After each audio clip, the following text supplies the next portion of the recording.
Hi guys, welcome to our channel Telugu audio stories with Maithri. నా channel ని తప్పకుండా subscribe చేసుకోండి. తప్పకుండా లైక్ చేయండి, షేర్ చేయండి, హైప్ ఇవ్వండి. నా ఇష్టసఖి పార్ట్ 102. ఇక లేట్ చేయకుండా స్టోరీలోకి వెళ్ళిపోదాం. జస్ట్ ఇప్పుడే స్టార్ట్ అయ్యింది. మీ మెన్స్ జాతికి మా లేడీస్తో పెట్టుకుంటే ఇక చిత్తే. అది గుర్తు పెట్టుకోండి. అయినా టాపిక్ డైవర్ట్ చేయాలని ట్రై చేయొద్దు మిస్టర్ మిత్తల్. నేను అడిగిన దానికి సమాధానం చెప్పండి అని ఈషిక చాలా సీరియస్ గా అనగానే తనని ప్రేమగా చూస్తూ చాలా ధైర్యం వచ్చేసింది ఇష్టం మీకు అన్నాడు దేవాంశ్. అతన్ని అలాగే 2 సెకండ్లు చూసి వెంటనే గట్టిగా హక్ చేసుకొని నా ధైర్యమే మీరు. మీకు తెలీదు మీరు లేనప్పుడు నేను ఎంత బాధపడ్డానో. అసలు నా జీవితం ఎట్టుపోతుందో అర్థం కాలేదు. మీరు నా లైఫ్ నుంచి దూరం అయిపోయారు. ఇక మనం ఎప్పటికీ కలిసి బ్రతకలేం అనుకుని తిండి సరిగ్గా లేక, నిద్ర సరిగ్గా రాక, ఒక టైంలో సూసైడ్ థాట్స్ కూడా వచ్చాయి. కానీ రాకీ కోసం కంట్రోల్ చేసుకున్నా.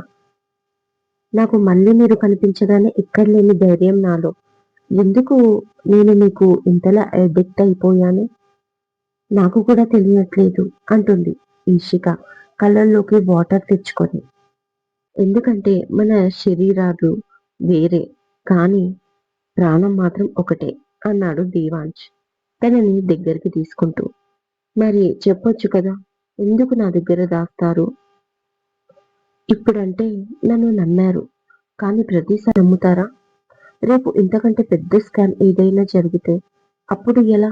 ప్రతిసారి నేను పారిపోవడం, మీరు నన్ను చేస్తూ రావడమేనా అని దిగులుగా ఈషిక అడగగానే, పిచ్చి ఇష్ట, అలాంటిదేమీ జరగదు. నువ్వేం భయపడొద్దు, నేనున్నాను కదా. అయినా నేను దాచడానికి ఏం లేదు. నిజంగా ఏం జరిగిందో నాకు సరిగ్గా తెలియదు. బట్ ఎంక్వైరీ చేయిస్తున్నా. కాకపోతే నువ్వు ఇలా ఏడుస్తావు చూడు, అది నేను చూడలేను. అందుకే ఈ టాపిక్ నీ దగ్గర తీయను. అంతే తప్ప మన ఇంట్లో ప్రతిసారి ఇలాగే జరుగుతుంది.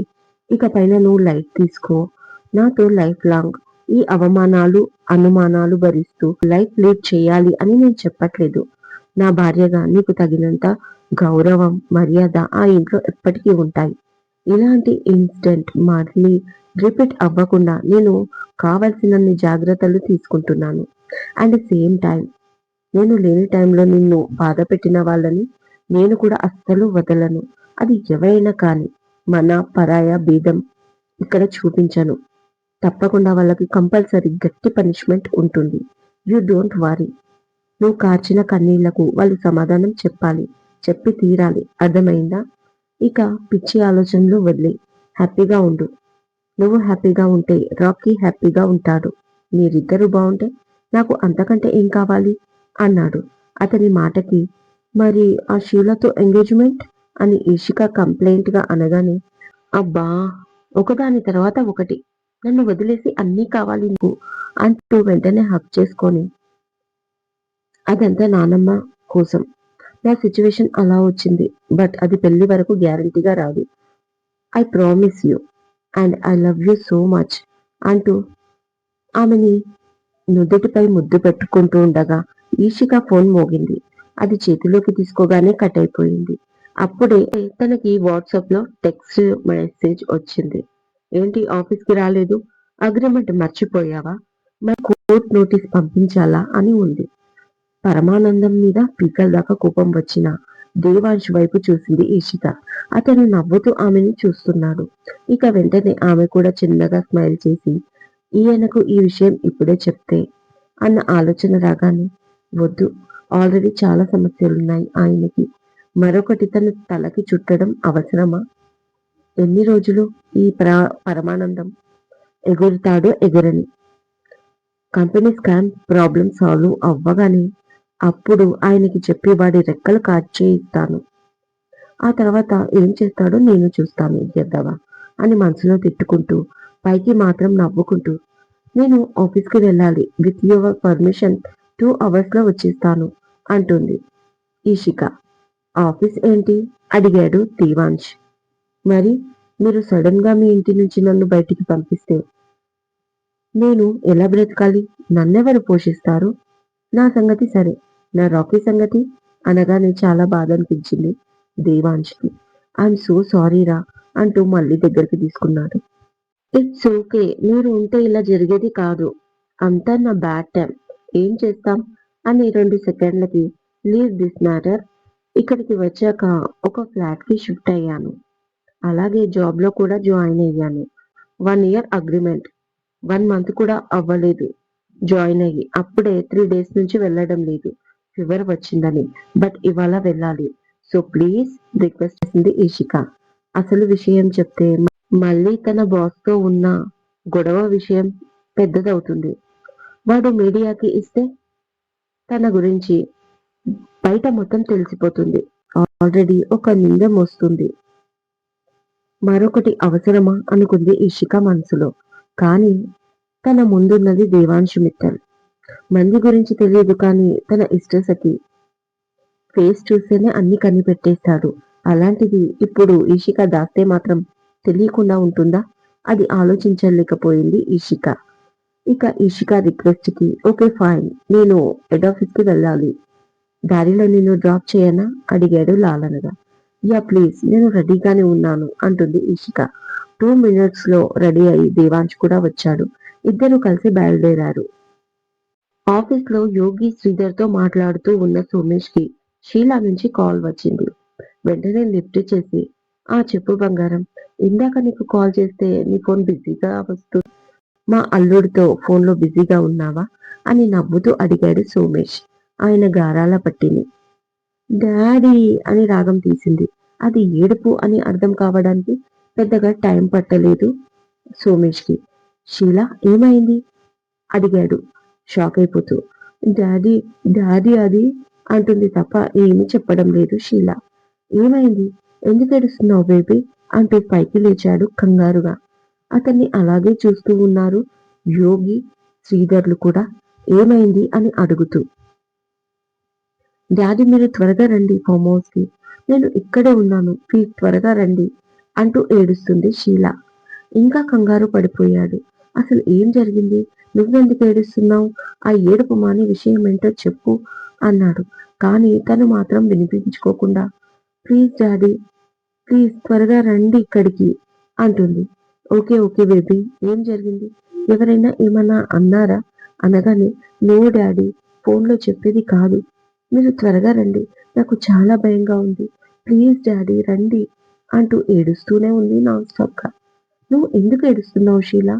చెప్తే అర్థమవుతుంది కదా! అని అడుగుతూనే నేను మళ్ళీ కలుస్తానురా అంటూ బయటికి వెళ్ళిపోయాడు సోమేష్. ఏం జరిగింది?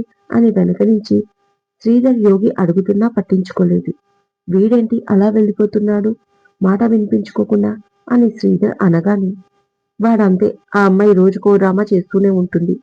మళ్ళీ ఏ ప్రాబ్లం తెచ్చిందో వాడికి వదిలేయ్ అన్నాడు యోగి పక్క నుంచి. "ఉమ్, నాకు కూడా ఆ అమ్మాయిని చూస్తే ఈషిక అంత బాధ్యతగా ఉండదేమో అనిపిస్తుంది అని శ్రీధర్ అనగానే ఈ జనరేషన్ లో అందరు అమ్మాయిలు ఇలాగే ఉన్నారు. ఈషిక లాంటి మెంటాలిటీ ఉన్న అమ్మాయిలు చాలా రేర్ బావా అన్నాడు యోగి. "ఉమ్, నాకైతే ఇంత జరిగిన ఇంటి కోడలు స్థానం వేరొక అమ్మాయికి ఇవ్వలేకపోతున్నాను అన్నాడు శ్రీధర్. అవును ఎందుకో ఈ ఒక్క ఇన్సిడెంట్ జరగకపోయి ఉంటే బాగుండేది అని నా ఫీలింగ్. కానీ ఏం చేస్తాం బావా? మన చేతిలో ఏముంది? అన్నాడు యోగి. అదే కదా బావా! కానీ ఆ అమ్మాయి చెప్పకుండా వెళ్ళిపోయింది చూడు. అదే నాకు చాలా బాధగా ఉంది. ఒకసారి దేవాంశ్ తనపై చెయ్యి చేసుకుంటే నేను తనకి చాలా సపోర్ట్ చేశాను. ఆ తర్వాత జరిగిందంతా నాకు చెప్పింది. తన ఆత్మాభిమానం గురించి మాట్లాడితే చాలా తెలివైన పిల్ల అనిపించింది. మా ఇంట్లో అడుగుపెట్టింది చాలా తెలివైంది అనుకున్నాను. బట్ ఎప్పుడైతే ప్రాజెక్ట్ విషయంలో ఇలా చేశానని ఒప్పుకొని పేపర్స్ పైన సిగ్నేచర్ పెట్టిందో అప్పుడు నాకు కరెక్ట్‌గా అనిపించలేదు ఈషిత. అప్పటి వరకు కూడా ఎందుకిలా చేశావు అని అడిగాను తప్ప ఆ అమ్మాయిని ఇంట్లోంచి పంపించాలని అసలు అనుకోలేదు బావ. ఎంత కాదనుకున్నా తను మన ఇంటి కోడలు కదా! తను బయట అడుగు పెడితే పోయేది మన పరువే. ఉన్నది ఉన్నట్లు చెప్పేసి ఒప్పుకొని ఉంటే కంపెనీలో జరిగిన దానికి బాధ్యత తీసుకొని దేవాంశ్ వచ్చాక మాట్లాడదాం ఆ తర్వాత నిర్ణయం వాడు తీసుకుంటాడు అనుకున్నా. కానీ సోమేష్ వచ్చి, "నీకు ఆ అమ్మాయి భయపడుతుంది. నీ ముందల నోరు విప్పేలా లేదు.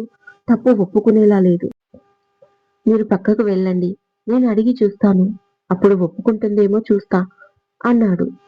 సరే అని ఒక 2 గంటలు పక్కకు వెళ్తే అందులోనే అన్నిటిని ఒప్పేసుకొని డబ్బు మాత్రం వెనక్కి ఇవ్వను అని అండ్ ఈ ఇంట్లో ఉండను అంటూ మనకి ముఖాలు చూపించకుండా వెళ్ళిపోయింది చూడు. అక్కడ బాధేసింది. కానీ ఇప్పటికీ కూడా ఈషిక ఇలా చేసింది అంటే నమ్మాలి అనిపించడం లేదు అని బాధపడ్డాడు శ్రీధర్ యోగితో. ఆఫీస్‌లోకి అడుగుపెట్టింది ఈషిక. అసలు ఆఫీస్‌కి రావాలి అనుకోలేదు. ఆ మెసేజ్ చూసాక తప్పలేదు తనకు అనుకుంటూ ముందుకు అడుగులు వేస్తూ ఉండగా అక్కడ ఎవరూ లేరు. బాయ్ వచ్చి, "మేడం సార్ ఆడిటోరియం హాల్‌లో ఉన్నారు. అక్కడికే మిమ్మల్ని రమ్మన్నారు. అందరూ అక్కడే ఉన్నారు" అంటూ ఉండగా పరమానందం పర్సనల్ రూమ్ నుంచి మేనేజర్ బయటికి వస్తూ ఈషికాని చూడగానే, "మేడం మీ గురించే సార్ చాలా సేపటి నుంచి వెయిటింగ్. వాళ్ళ మదర్ కూడా వచ్చేశారు" అనగానే చిరాకు వచ్చేసింది ఈషికాకి. కానీ ఎన్ని రోజులు ఒక్క మాట నా దీవాకి చెప్పానంటే వీడి తిక్క కుదురుతుంది అని కోపాన్ని కంట్రోల్ చేసుకున్న ఈషిక, "ఏంటి విషయం? అందరూ ఆడిటోరియంలో ఎందుకు ఉన్నారు? ఇవాళ ఏదైనా స్పెషల్ డేనా సార్" అని అడిగింది మేనేజర్‌తో నడుస్తూ ఈషిక. "లేదు మేడం, మొన్న కంపెనీ గోడౌన్స్ అన్నీ సీజ్ చేశారు కదా" అనగానే, "అవును, కల్తీ మెటీరియల్ పట్టుకుపోయిందంట కదా! కేసేమైంది సార్" అడిగింది ఈషిక ఆసక్తిగా. "అవును మేడం, కానీ ఆ గండం నుంచి ఒకాయన దేవుడిలా వచ్చి సార్‌ని కేసు నుంచి బయటికి పడేశాడు. అందులో సార్ తప్పేమీ లేదని డిపార్ట్‌మెంట్ వాళ్ళతో మాట్లాడి అన్ని చర్యలు తీసుకున్నాడు. దాంతో ఈయన ప్రాబ్లమ్ సాల్వ్ అయింది. మన జాబులు కూడా నిలబడ్డాయి. ఆయనకి మనం కూడా థాంక్స్ చెప్పుకోవాలిమా" అన్నాడు మేనేజర్. ఆయన వయసు 60-65 సంవత్సరాలు ఉంటుంది. పాపం ఆయనకి ఎన్ని బాధ్యతలున్నాయో ఏంటో! ఈ సార్ గాడు నన్నిలా టార్చర్ చేస్తున్నాడని ఆయనకేం తెలుసు అని ఇషిక మనసులో అనుకుంటూ, అవునా, ఇంతకీ ఎవరు ఆ పెద్దాయన? ఈయనకు సడన్ గా వచ్చి సహాయం చేశాడు అంటే పెద్ద పొలిటీషియనా ఆయన అని అడిగింది ఇషిక. కాదు, పెద్దాయన అంటే ముసలోడు కూడా కాదు. మన సార్ కంటే చిన్నోడే. కానీ చాలా సంపన్నుడు. డబ్బు చాలా ఉందంట ఆయనకు. అది కాక సార్‌కి ప్రాబ్లమ్ వచ్చిందని తెలియగానే పరిగెత్తుకుంటూ వచ్చి మరి చాలా పెద్ద మేలు చేశాడు. అందుకే ఆయనకి మన హెడ్ ఆఫీస్ అయిన ఇక్కడికి పిలిచి ఆయన గొప్పతనమంతా మనందరికీ చెప్పి సన్మానం చేద్దామని ఏర్పాటు చేశారు" అంటూ ఆడిటోరియంలోకి తీసుకెళ్ళాడు. అక్కడ చూస్తే స్టాఫ్ మొత్తం కూర్చొని ఉన్నారు. ఆల్రెడీ స్టేజి పైన మనోడు ఒక రేంజ్‌లో రెచ్చిపోతున్నాడు. ఈషికని చూడగానే ఇంకాస్త నవ్వుతూ. అది చూడగానే ఈషికకు వళ్ళు మండిపోయింది. వెంటనే దీపిక కోసం వెతికితే తను ఒక కార్నర్‌లో ఉంది. అక్కడికి వెళ్లి కూర్చుంది. "ఎప్పటినుంచి మొత్తుకుంటున్నాడు?" అడిగింది ఈషిక. "చాలా సేపటి నుంచి. ఇక తట్టుకోలేక వీటి సహాయం తీసుకున్నాను" అంటూ చెవుల్లోంచి తన ఎడ్ బడ్స్ తీసి చూపించింది సీరియస్‌గా దీపిక. వెంటనే ఇద్దరూ నవ్వుకున్నారు. స్పీచ్ కంటిన్యూ అవుతుంది. "నేను ఇవాళ చాలా సంతోషంగా ఉన్నాను. నా ఈ సంతోషానికి కారణం నా దేవుడు. ఇక ఆ దేవుడి గురించి చెప్పాలి అంటే ముందుగా మా ఊరి గురించి చెప్పాలి" అని పరమానందం అనగానే, "అబ్బా! మళ్ళీ స్టార్ట్ చేశాడే" అంటుంది దీపిక. "ఇక తప్పదు వినాలి" అంటుంది ఈషిక. "మా ఊరు దత్తవలస. అది ఒక కుగ్రామం. అక్కడ నేను చదువుకొని పెద్ద కలెక్టర్‌ని కావాలి అనుకున్నాను. కానీ మా ఊర్లో స్కూల్ ఉండేది కాదు. దాంతో మా నాన్నగారు సిటీ వచ్చి టీ బిజినెస్ స్టార్ట్ చేశాడు" అని ఎక్స్‌క్యూజ్ మీ అంటూ దూరంగా ఉన్న మేనేజర్‌ని పిలిచి ఏదో చెప్పాడు. ఈషికకు ఒక పక్క డౌట్ వస్తూనే ఉంది. దీపిక, తను ఇద్దరు ముఖాలు కూడా చూసుకున్నారు. ఇక మేనేజర్ డైరెక్ట్‌గా ఈషిక దగ్గరికి వచ్చి, "మేడం, సార్ మిమ్మల్ని పైకి పిలుస్తున్నారు. ఆ పెద్దాయన స్టేజి పైకి వచ్చే టైం అయింది. మీరు సార్ ఆయనకి సన్మానం చెయ్యాలంట" అనగానే ఇంకా ఒళ్ళు మండిపోయింది ఈషికకి. "నేను రాను సార్" అంటున్న ఈషిక చెయ్యిని దీపిక పట్టుకొని, "సన్మానమే కదా, 2 నిమిషాల్లో అయిపోతుంది. మళ్ళీ వాడికి కోపం తెప్పించడం ఎందుకు? కావాలంటే నీకు తోడుగా నేను వస్తాను పద అంటుంది చెవి దగ్గర. దాంతో ఇక తప్పక ఇద్దరు పైకి వెళ్తారు. ఒకవైపు పరమానందం స్పీచ్ కంటిన్యూ అవుతూనే ఉంది. ఈలోపు ఇషిక, దీపిక ఇద్దరు స్టేజ్ పక్కనే వెళ్లి పువ్వులు, శాలువా ఇంకా పూలదండ రెడీగా పట్టుకున్నారు వచ్చిన వాడికి సన్మానం చేయడానికి. దూరంగా ఉన్న పంచజాక్షి ఈషికాని చూస్తుంది. తనని ఇప్పుడే ఆమె కోడలుగా ఫీల్ అవుతూ, ఆమె అలా గర్వంగా తనని చూస్తూ ఉంటే ఇంకా చికాకుగా అనిపించింది ఈషికాకి. Speech continue. ఊర్లో రోడ్లు, స్కూళ్ళు, వాటరు లేక అభివృద్ధిని నోచుకోలేక చాలా అధ్వానంగా తయారైంది. అయితే ఈ మధ్య మా ఊరికి ఒక అదృష్టం పట్టింది. ఒక పేరు మోసిన ధనవంతుడు, ఒక శ్రీమంతుడు మా ఊరిని దత్తకు తీసుకున్నాడు. మరి ఆయన ఊరిని దత్తకు తీసుకుంటే నేనెందుకు పిచ్చిగా మీ దగ్గర ఆయన గురించి అరుస్తున్నాను అని మీకు డౌట్ రావచ్చు అని పరమానందం అనగానే, మాకు ఎప్పుడో క్లారిటీ ఉంది. నువ్వు పెద్ద పిచ్చోడివని అంటుంది దీపిక. ఆ మాటకి ఈషిక చిన్నగా స్మైల్ చేస్తుంది. Speech continue. ఎందుకంటే మా ఊరి పేరు దత్తవలస. మా ఊరి పేరు దత్తవలసనే కాదు, మా ఊరి నుంచి వలస వెళ్ళిన మా అలాంటి వాళ్ళందరినీ ఆయన దత్తకు తీసుకున్నాడు అనగానే అందరూ షాక్ అయిపోయారు. బతుకు తెరువు కోసం బయటికి వచ్చిన వాళ్ళని కూడా ఆయన దత్తకు తీసుకున్నాడా? అదేంటి, ఊరిని కదా దత్తకు తీసుకుంటారు, కానీ ఎద్దులా ఉన్న వీడిని కూడా ఆయన ఎందుకు దత్తకు తీసుకున్నాడు అని ఆశ్చర్యంగా అడిగింది దీపిక. అది నాకు విచిత్రంగా ఉంది. ఎంత డబ్బున్న వాళ్ళైనా ఆర్గనైజర్స్ ట్రస్టులలో డొనేట్ చేస్తారు. ఇంకా నిస్వార్థంగా సేవ చేయాలి అనిపిస్తే ఊర్లని దత్తకు తీసుకుంటారు ఇలా. కానీ అన్నీ ఉన్న వీణ్ణి దత్తకు తీసుకోవడం ఏంటి? వీడేమైనా చిన్న పిల్లాడా ఏంటి? విచిత్రంగా ఉందే అంటుంది ఈషిక. తనకెక్కడో తేడా కొట్టేసింది. అదే కదా, తండ్రి వయసు కాదు కదా, తాత వయసు వచ్చింది వీడికి. వీణ్ణి దత్తకు తీసుకున్నాడు అంటే ఆ డబ్బున్నోడికి బ్రెయిన్ దొబ్బినట్టే ఉంది అంటుంది దీపిక పక్క నుంచి. ఏయ్, ఎవరైనా వింటే బాగుండదు, సైలెంట్ గా ఉండు అంటుంది ఈషిక. స్పీచ్ కంటిన్యూ అవుతుంది. మొన్న మన కంపెనీ పైన రైడ్ జరిగినప్పుడు నేను చాలా భయపడిపోయాను. ఆ టైంలో నాకు ఆయన అండ మామూలు అండ కాదు. ఆయన నన్ను దత్తకు తీసుకోవడమే కాదు, నా పాలిట ప్రస్తుతం ఒక దత్తాత్రేయ స్వామిగా వెలిశాడు అనగానే మేనేజర్ వచ్చి ఏదో చెవిలో చెప్పాడు. అలాగా అంటూ మా ఊరు దత్తవలసని, ఆ ఊరి నుంచి వలసకు వెళ్ళిన మాలాంటి వాళ్ళందరినీ దత్తకు తీసుకున్న నా దత్తాత్రేయ స్వామి వచ్చేశాడు. కాసేపట్లో ఈ తెర తీయగానే మనకు ఆయన దర్శనం ఇస్తాడు. నా స్వామిని మీరు కూడా కనురెప్పలు కొట్టకుండా చూడండి, తరించండి అంటూ ఓవర్ యాక్షన్ చేశాడు. దీపిక, ఈషిక కూడా ఆశ్చర్యంగా తెర వైపు చూశారు. అదేంటే, వీడు శ్రీమంతుడు మూవీలో మహేష్ బాబా ఏంటి? నేను ఈ ఊరిని దత్తకు తీసుకున్నాను అంటే వాడిని, వీడిని, నిన్ను, మీ అందరి దత్తకు తీసుకున్నట్లే అని మహేష్ బాబు డైలాగ్ చెప్తాడు చూడు, అలా ఉంది ఇప్పుడు సీన్ అంటుంది దీపిక. ఏమో, నాకేమీ అర్థం కావట్లేదు, ముందు వాడినైతే చూడని అంటుంది ఈషిక. అప్పుడే పరమానందం తెర తీసి రండి సంజయ్ దత్ గారు అని ఆహ్వానించాడు. సంజయ్ దత్త అని ఇద్దరు ముఖం చూసుకున్నారు. అదేంటి, సంజయ్ దత్ అంటే బాలీవుడ్ హీరో కదా అని దీపిక అనగానే, చెప్పాను కదా నాకేమీ అర్థం కావట్లేదు అంటూ టెన్షన్ గా ఈషిక కూడా వస్తున్న ఆ సంజయ్ దత్ ని చూసి షాక్ లో ఉండిపోతుంది. ఇది మామూలు షాక్ కాదు.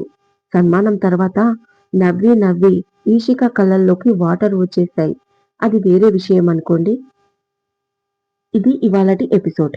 ఇక పరమానందంను దత్తకు తీసుకున్న ఆ దత్తాత్రేయ స్వామి అంటే ఆ సంజయ్ దత్ ఎవరో మీలో ఎవరైనా గెస్ట్ చేయగలరా? ఒకవేళ గెస్ట్ చేస్తే నాకు కామెంట్ లో చెప్పండి. కరెక్ట్ గా గెస్ట్ చేసిన వాళ్ళకి స్పెషల్ గిఫ్ట్ కూడా ఉంటుంది. అదేంటో రేపటి ఎపిసోడ్ లో చెప్తాను. ఇక నచ్చితే లైక్ చేయండి, షేర్ చేయండి, హైప్ ఇవ్వండి, సబ్స్క్రైబ్ చేసుకోండి నా ఛానల్ ని. మరొక మంచి ఎపిసోడ్ తో మీ ముందు ఉంటాను. మైత్రి.